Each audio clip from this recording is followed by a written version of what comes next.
Il a son corps céleste, dont il a fait la démonstration au milieu des hommes. Et les hommes ont vu, ils ont cru. Enfin, pas tous.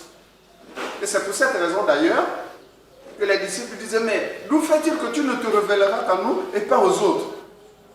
Le corps là, s'il y avait 1000 personnes là, n'allaient le voir que les disciples de Jésus-Christ, les autres n'allaient pas le voir. Voilà la réalité de ce corps. Les autres hommes ne l'ont pas vu après sa résurrection. Tous ceux qui n'étaient pas lui ne l'ont pas vu. Même s'il paraissait donc qu'on est là, supposons si on était une foule, ben certains le voient, d'autres ne le voient pas. Donc il est un homme, on peut valablement s'adresser à lui, même si on ne le voit pas. C'est pourquoi il s'appelle le Fils de l'homme. Quand le Fils de l'homme reviendra, ça dit quand je reviendrai, corps, âme et esprit. Est-ce que vous me reconnaîtrez? Est-ce que je trouverai la foi?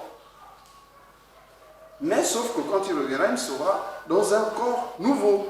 Le corps qu'il avait au moment après la résurrection. Ce corps-là, il l'a toujours. Est-ce que vous comprenez? C'est pourquoi nous pouvons nous adresser à lui valablement.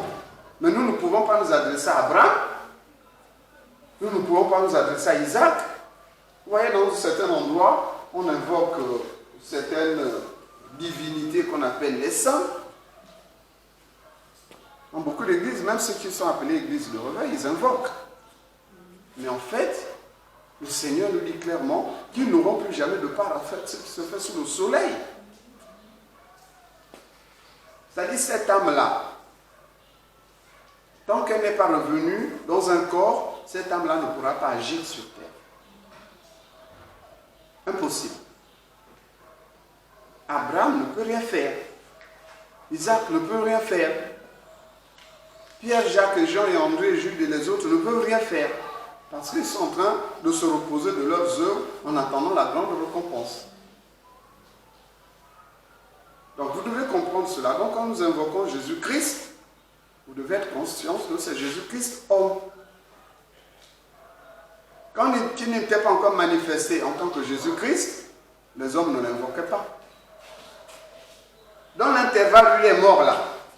Tant qu'il n'était pas encore ressuscité. Normalement, on ne pouvait pas l'invoquer. Parce que officiellement, il est mort. Il s'est séparé de son corps. Mais quand il est revenu à la vie, au 3e jour, on pouvait à nouveau en quelque sorte l'invoquer. Donc vous devez être conscient de ces choses-là, ce qui vous permet maintenant de réaliser que certaines pratiques que vous voyez dans certains lieux religieux, dans les pratiques traditionnelles, où il y a un culte quelconque fait aux morts, ça ne vient pas de Dieu. Ça ne vient pas de Dieu. Quand quelqu'un est mort, il y a encore l'émotion dans le cœur. C'est l'émotion-là qui pousse à être triste, à pleurer. Mais ça, c'est l'émotion dedans de votre cœur. Mais cette émotion-là ne modifie en rien la situation de celui qui est mort. Rien. Vous pouvez lever 36 000 prières à Dieu pour lui. Impossible. Ça ne changera rien. Sa vie s'est arrêtée là. À partir de là, on a clôturé sa page. On attend maintenant le jugement. C'est tout. Il n'y a plus rien qu'on peut rajouter sur la page de sa vie.